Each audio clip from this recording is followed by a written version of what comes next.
Hello and welcome! I was making a video earlier, but then I noticed that the patch notes for patch 0.6.4 were released and I figured, hey, I might as well share what I think about these with you guys. So, the patch will be going live on April the 19th, but this is the NA portal, so on EU we will most likely get the patch on April the 20th. Now the biggest change or addition with this patch is that they are finally adding the French cruisers. Now I was hoping that I could play the buffed Henry before they actually release her, but I guess that's not going to be happening, and I guess I will be playing her on the live servers. Now you can also see some of the stats for the ships, but honestly these stats in my opinion are pretty useless. What does AA Guns 57 mean? What does AA Guns 52 mean? Because from what I remember, I think the St. Louis had a slightly stronger anti-air output than the Henry, so I don't really know what these numbers here mean. But anyways, I mean, if you like the French cruisers, you probably will love this update. So let's get to the actual changes. Interface. We're increasing the space for usernames displayed in the in-game stats by approximately 6 to 7 characters and by 4 to 5 in the post-battle stats. Now, on the PTS server, what I saw was that they actually just reduced the font size in the tab menu. You know, when you're in game, you press the tab key, you get the scoreboard. On PTS, they just reduced the font size of that. But I do hope that they actually increased the size of the menu so that it would fit more data rather than reduce the font size. But we'll see once this goes live. There's some cyclone spotting range indicator, which I guess more information might not be as bad, but I don't think it'll really make much of a difference. And they also added a window with no border in the window modes and a borderless full screen window, which I don't really understand what they're supposed to mean, but we'll see once they get there. More options, especially if the old ones stay, are always welcome, I suppose. Then there are some clan UI changes, which seem positive, but since I don't really do much clan stuff, I don't think these really matter for me or for most people. So, now we get to ship balance and appearance changes. Grozovoi, concealment reduced from 8.82 km to 8.29 km, which I think is a nice change, because I think the Grozovoi might actually need these kinds of buffs because she does not have the magical armor layout that the Khabarovsk does. Basically, this will make the Grozovoi, if you go full concealment, right now she would be 6.9 km concealment. With these changes, she will be 6.4 or 6.5 km concealment. New Orleans reduced concealment from 12.42 km to 11.82 km. I think this is also a good change because, first of all, I think the New Orleans deserves buffs, and the second thing is that the New Orleans has a radar range of 9 km. And with this change, if you go full concealment, you can get your concealment down to slightly below 9.1 km. So when you get spotted, you can almost always immediately radar to spot whatever is spotting you, which is a nice change, and it also puts her on par with concealment with the Atago, which again is a good thing. Now, there's another big change. Mogami's main turret traverse on 155mm caliber guns is being reduced from 51.4 seconds to 36 seconds. Which is one of the biggest complaints about the 155 Mogami guns. Or the turrets. The turret traverse was just too bad. And I think after the stealth fire changes, this is pretty much the biggest change you would want on the Mogami, and we're finally getting it, which I think is going to make the Mogami a viable alternative with 155s to the 203s. Now I do think Mogami might still need some other changes, but you know, we're still slowly getting there. And I think with IFHE on the Mogami, ships like the Izumo are going to have a really bad time. Now, some more changes. Fubuki, Akatsuki, Kagero, Yugamo, Shimakaze and Mutsuki's turret traverse is being reduced, which again I think is a good change. I remember on PTS I tried using Shimakaze with the second upgrade slot with the turret traverse buff that reduced your reload by 5%. And actually, on a full turn, the turret traverse was able to keep up with the ship, which meant that I could fire my guns while still maximizing my dodging ability, which I think is a really nice thing. But I don't know if that upgrade slot is still the best thing to go for. You might want to go for something else instead. Now other changes: Admiral Hipper, Hindenburg, Prince Eugen and Aerroon. Thickness of fore end plating, aft end plating, casemate plating and respective decks increased from 25mm to 27mm. I think this is actually going to give these German cruisers a significant survivability increase against lower caliber HE shell spam, if they don't have IFHE, that is. But I think the bigger change is that this 27mm means that 380mm and 381mm AP shells will not overmatch them anymore. So the Bayern, Gneisenau, Bismarck, Tirpitz, Warspite will not be able to overmatch these armor plates anymore, and they will actually have to penetrate and not bounce. So I think this is going to be a useful survivability buff for the German cruisers.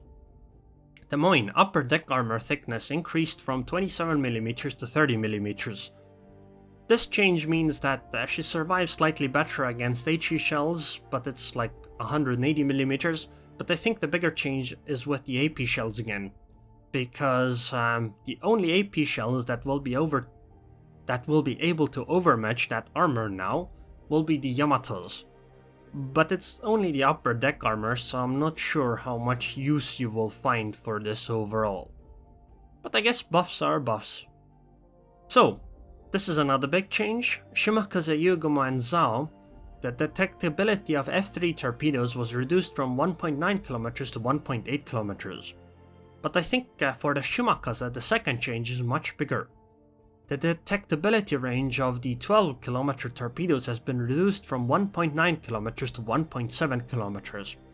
And what this actually means is that I think the 12 km torpedoes will now be objectively the superior choice of torpedoes for the Shimakaze. Because you will have pretty much the same reaction time for these torpedoes if you have torpedo acceleration as compared to the F3. I mean, we can just take a look at it. F3 torpedoes are 1.8 km concealment and 76 knots. So let's go Wolfram Alpha, 1.8 km divided by 76 knots. And then let's compare the 12 km torpedoes, which with torpedo acceleration will have 72 knots. So it'll be 1.7 km divided by 72 knots. And you'll see that reaction time for the F3s is 46 seconds, and for the 12 km it's 45.9 seconds. Now, of course, you have to remember that this isn't like you don't get 45 seconds of reaction time, because in game there is a multiplier involved that reduces it. It's like 0.23 or something, so the reaction time for the torpedoes is something along the lines of 10 seconds instead. But still, it's a really good change for the Shimakaze, because I think buffs for her torpedo concealment were kinda necessary, because the US destroyers like the Fletcher, in my opinion, had better torpedoes than the Japanese ones, and I think this change is actually really good, but it will make it so that battleship players will have to pay more attention. So what I do recommend after this patch is that on Shimakaze you should use the 12 km torpedoes with torpedo acceleration. This will give you 9.6 km torpedo range, but you will have the same reaction time as the 8 km F3 torpedoes, and your damage output overall over time is pretty much the same. Now, there's another big change on the Tirpitz. Increased normal firing range of secondary battery from 4.5 km to 7 km. This is a really big change, because now the Tirpitz will have the same secondaries as the Bismarck. You see, they already had the same secondaries, but the Tirpitz simply had less range on them. But now they have the exact same range, so if you go for a full secondary build on the Tirpitz, you will get that same 10.6 km secondary range with the same damage output, etc. Now the biggest difference between the Tirpitz and the Bismarck will now be that the Tirpitz gets torpedoes, the Bismarck gets hydro. And in my opinion, that's actually a really good thing, because now you have choices. Because before, what you would decide on is either you go Bismarck, you get the torpedoes, or you go Tirpitz, you get the torpedoes, or you go Bismarck, you get the secondaries and hydro. So in those kinds of before this patch, I think the Tirpitz was objectively weaker than the Bismarck. right now it's more of a situational difference. In some cases the Bismarck is better, in some cases the Tirpitz is better. And another thing with this change is that if you have Friedrich der Große or the Große Kurfürst or the Gneisenau build with a secondary build, so if you now switch that captain over to the Tirpitz, you're not losing out on anything, because the Tirpitz will also be a secondary ship, a strong secondary ship. Now there's another change on the König. Accuracy sigma parameter reduced from 2 to 1.8, so there's a slight decrease in accuracy for the König. I'm not sure if Wargaming is actually, if they actually thought this through, because there might be some consequences for this, and these consequences might be related to this thing over here, you know, because we're dealing with the König after all. Okay, so the next change, which might be a big change, but I don't think it is that big of a change. Khabarovsk basic rudder shift time increased from 6.1 seconds to 11.1 seconds. I think Khabarovsk nerfs are a good thing right now. But I don't know if this is actually going to be enough. Because you see, in random battles, many players will still miss you, even if you just go full speed, because they just don't lead enough.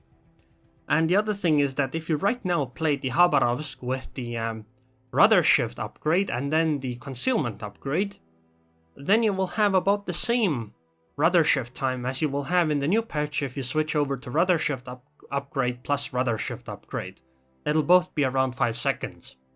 Now, if you went for the double rudder shift upgrade in the past, so yeah, that will be a nerf for you, but you kinda need it. So, ship appearance changes. We've improved the exteriors of the following ships, so I hope they do actually look better. Gearing, Des Moines, Montana, Midway, Zao, Yamato, Hakuryu, Shimakaze, Moskva, Hindenburg, and Minotaur. I hope what they did is that they took away a lot of the rust and grime on these ships, because they looked so washed out and so used. But we'll see once we actually see them, actually see the patch. Maps and weather. We improved the appearance of the in-game maps and paid specific attention to hotspot and neighbors. Improved the Ring, New Dawn, Trap, Islands of Ice, Islands, and Trident. Haven and Ring now have weather effects which won't affect gameplay. On Ring, you'll either see rain at the beginning of a battle or cloudy weather for the entire fight. Haven also has around 10% probability of a cyclone, which will affect gameplay obviously. I think these changes are good as long as they don't actually have significant performance impact, but Cyclone might be interesting, I don't know, depends if you like Cyclone or not. For me it depends entirely on what ship I'm playing. Now there's something that I do like a lot though, the new port. We will get a dry dock port with dynamic lighting. Basically you'll see your ships in their whole glory, which is really, really, really nice. However, it will have dynamic lighting, so the performance impact of this port might be even worse than the current one, so I'm not quite certain how much I will actually use this port. But we'll see how it goes. Now there are some more technical update changes, and there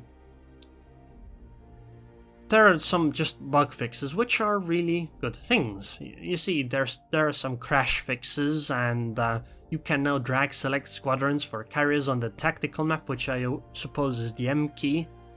And some more crash fixes and spectator mode fixes. Now, one thing I don't understand is this thing. Nassau fixed bottom armor layout. Won't affect gameplay. So what's the point of this fix if it doesn't actually do anything? Oh well, whatever. I guess it'll be more historically accurate. Dunkirk adjusted conning tower aft bulkhead armor from 300mm to 250mm. I think the gameplay impact on this is going to be pretty much zero. But this change I do not understand at all. What do they mean by this? Phoenix, now able to reach maximum firing range with top gunfire control system and stock guns. Does this mean that with the current ship, without the stock guns, you can't reach the maximum firing range? I guess if that's the case and this is the change, then I think it's a really good one. And Colorado some concealment range change, I think, because spotting range is a different thing from concealment range. Because it says fixed bug where spotting range exceeded firing range, now maximum spotting range equals firing range. But this sounds to me like it should be concealment range, not spotting range. Tachibana, fixed bug in which a black area sometimes appeared in binocular view. That's an odd bug. And Kaiser and König Albert ensured camera switches between main battle groups when rotating if box automatically switch the camera between the main battery mounts is checked.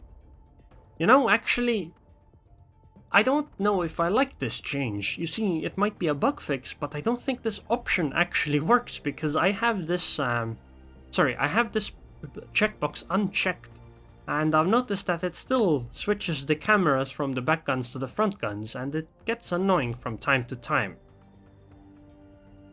Okay, so another change. With the release of update 0.6.3, we've officially discontinued for support for Windows XP and Vista. Beginning with update 0.6.4, these operating systems will cease to be supported by the game. The decision was based on them no longer being supported by Microsoft. They say that, oh, this will allow for better optimization, but I don't think that's actually the case. However, you know, these OSs probably weren't used that much, and I imagine that they will still work fine. It's just that if Wargaming breaks something, they'll say, well, we already said we won't support it anymore. And on NA you can buy the Dunkirk again, and there's some Duca d'Osta flag and some other flags and some achievements for the Clash of Elements event, which everybody is going to have trouble getting anyway, because you will probably have to play a million matches to get them. Anyways, hope you guys enjoyed some of my thoughts on this, and what do you think about these changes? Do you like them? Because I think this new patch is actually really positive. I see very few problems with this patch, and well, I like it. Anyways, I would like to thank the patrons and Patreon. Thank you very much for your continued support, ELR, and I hope I see you guys next time.